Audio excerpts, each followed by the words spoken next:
Hey, this is Alex, and I'm with Duck Cinema. I just got out of watching Backroom, directed by Kane Pearson. Kane Pearson, it's so awesome, man. He is a 20-year-old director, so really mad prop to him for being able to make a movie that is in theater, that is killing it right now in theaters. So like mad props for the guy. So like if anyone who's out there wanting to make a film like really young, you have the potential. So go do and make film. Like that's, I mean, what else is there, man? Um, so Backroom was originally a web series, like a bunch of stories online, and there were talk after he uploaded his series, like studios started wanting to reach out to him, and basically they reached out to him to see if they can make it into a full film, full length movie. A director would, I think some of the studio was attached to it, and they hired another person, I think Will something, to create basically put everything together to be to have a screen, the script for it. So this movie is Rain, directed by Kane, starring. Damn it, I'm gonna butcher his name, but Ejiofor is the last name. So he is a prolific like movie star. So he plays Mordor in Doctor Strange. He plays a bunch of other characters. Like I know him from watching Serenity back in the days. And there was another woman. She doesn't do much. I just don't remember her name off the top of my head. But those are the two main characters. It's definitely an A24 or sorry, it's a low. You can say it's a low budget type of movie, sort of indie movie. I think it was produced by A24 or something. But the cool thing is that it is also produced by James Wan. James Wan, he's known to. He's the director of, or the creator of the Conjuring series, right? There's like 9 of them or something like that. So it's all connected with the Nun 2, and Conjuring, and there's a bunch of Conjuring movies. But he also made a Fast and Furious movie. I think he might have made 7, I believe, 7 or 8, one of them. Anyways, the movie is sets in the 90s, where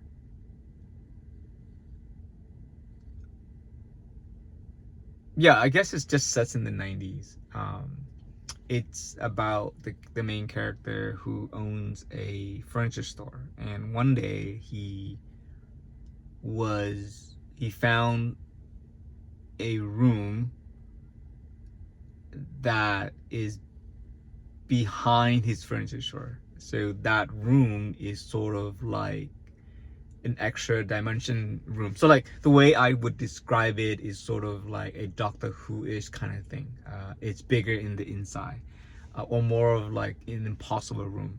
You ever seen the movie The Adjustment Bureau? It sort of functions the same thing, I guess. Where you walk through the door and like, how is it possible that there's something else behind the door? In this movie, that's sort of the premise. But in this movie, the back room is, or the back door, is more or less a extra dimension like that. So anyways, it's about the main character. There's a personal stuff that's happening with him too, but you don't need to know that part. The premise of the movie is about him going into the room, and things happen when he's in the room, and the mystery of the room like comes to life.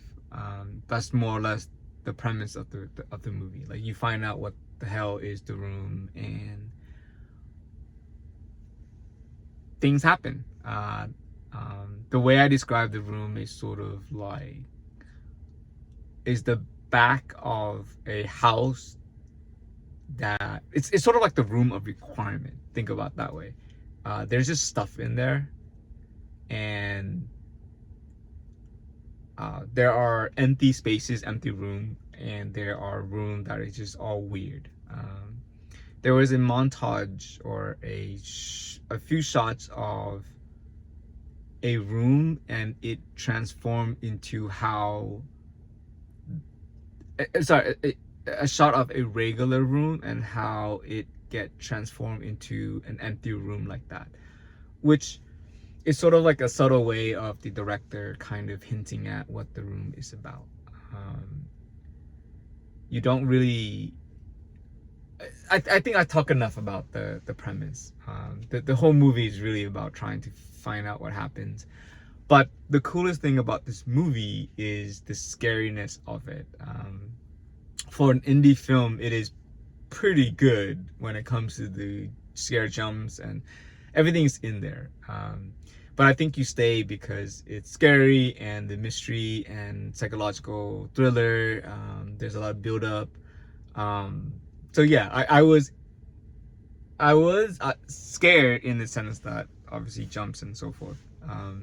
The funny thing is, I think I might have mentioned this, but when I watch scary movie and when it gets too intense, I remind myself that behind the camera there's like 10-20 people watching the scene. So you're not in the room by yourself, you're in the room with 20-30 other people, and it's not real. But even if I remind myself that, I can see that like I feel scared, I feel all the feelings that the movie brings out in you. So anyways, ultimately you're asking, I keep saying that, I apologize, you're really asking, is it good and should you go see it? I would definitely just go see it because he's a 20-year-old kid who made a movie. So that is just an impressive feat in itself, and I would always 100% support people like that. But in this case, yeah, definitely go see it. It's actually becoming a hit, like a semi-hit. A lot of people are there's a lot of buzz around this movie, and a lot of people are watching it. So, and it's a good thing. It's actually a very decent film. Does it explain everything? It doesn't, but that's part of the mystery. Yeah, I overall like the movie. I highly recommend that you go watch it. And I gotta mention this. The main actor, Ejiofor,